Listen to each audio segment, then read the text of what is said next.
rapper to my left, reppin' Half Moon Pase, Legislados Thug, we got G-Spot! G-Spot minsan kanila pinagtatawanan, di pinaniniwalaan at taglay kong kakayahan.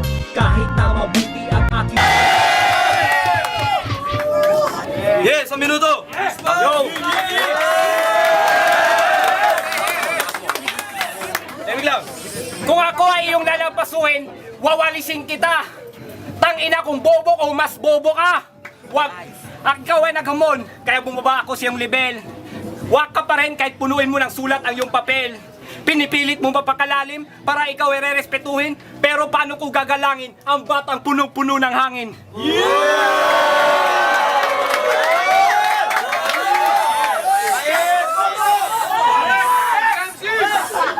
Ikaw ang nag-iisang hari ng kabaduyan. Ang aking mga letra ay sinimulan ko ng sindihan, pero dapat ko itong simplihan. Kasi naman pag aking tinindihan, siguradong hindi mo yon maiintindihan.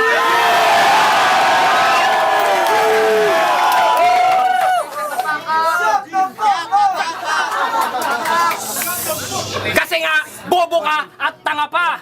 Bumalik ka na lang sa iyong lungga. Si Snab, mas kadiri pa sa daga. Hoy gago, mas malansa ka pa sa isda. Huwag kang huminga dahil ang lugar na to ay nangangamoy kubeta na.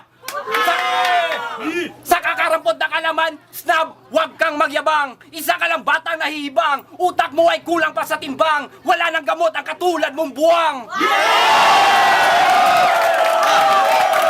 Sa minuto! Hoy pulpol, bago mo ako punahin, hasain mo muna ang utak na papurol. Sa laki ng muso mo, mukha ka ng kohol.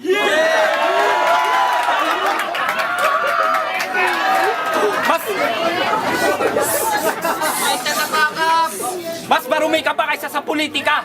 Talo ka na kung ang laban na ito ay tungkol sa matematika. At kung ito ay pelikula, siguradong ikaw ang magiging kontrabida. Pag letra ko nang bumaha, hindi ka na masasalba kahit na sumakay ka pa ng salbabida. Mga letra mong nabubulok ay hindi na magiging sariwa na para bang sistema. Dito sa Pinas, ikaw stop ang modernong replika ni Judas. Hoy negro, siguro na pinagbubuntis. Hoy negro, siguro nung pinagbubuntis ka ng airmat mo ay pinagli ka niya sa puwet ng kaldero. May alam ka nga, isa sa 4 na elemento. Pero paano ka magiging matalino kung utak mo naman ay palyado? Hindi porket marunong ka mag-rap, ay hip-hop ka na. Ikaw ay isa sa mga sumisira sa ginagalang kong kultura. Dito sa flip-top, hindi ka dapat kasali. Kasi ikaw ay isang wak na battle MC. Leche, umuwi ka na lang sa bundok nyo at magtanim ka ng kamote. Last round! Ang bobo may nalalaman pang pa-English. Pero ang rado naman lahat X. Matayog ang lipad ko na para bang agila. Kaya naman pinipilit mo akong hinihila pababa. Ako karong na binisaya, ayaw katingala mura ka sikin sa wala baya ikabuga.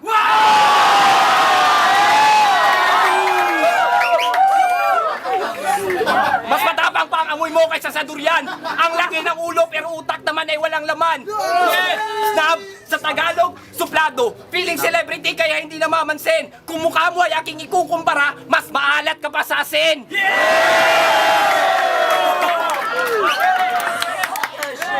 Hindi ako lulod sa'yo kasi hindi ikaw kinikilala kong hari. Ikaw ay magwawagi sa liga ng mga batang mapagkunwari. Hindi kaliti mong makata, kundi isa ka lang kawawang bata na namukhang inagawan ng lollipop sa kanyang bunganga. Allergy ka sa sabon, kaya takot kang maligo. At pagdating sa baba ay si Stab ay sanay ng mabigo. Tumatanda ka ng paurong, mukha ka pang utong. Sa kakabilan mo sa araw, kutis mo ay sing-itim na ng tutong. Ang liga dito sa flip-top ay hindi palupitan ng pormahan na basihan, kundi pagalingan ng utak ang sukatan. Kaya naman, ako ay nagtataka kung bakit kasali ka dito. Bigote na lang ang kulang, mukha ka ng inihaw na hito.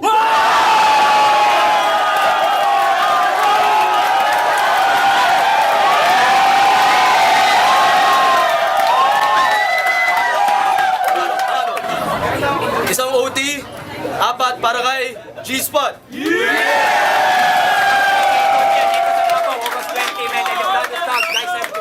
Half Moon Pase. Yeah! Kamay pare! Oh, pare. Yeah!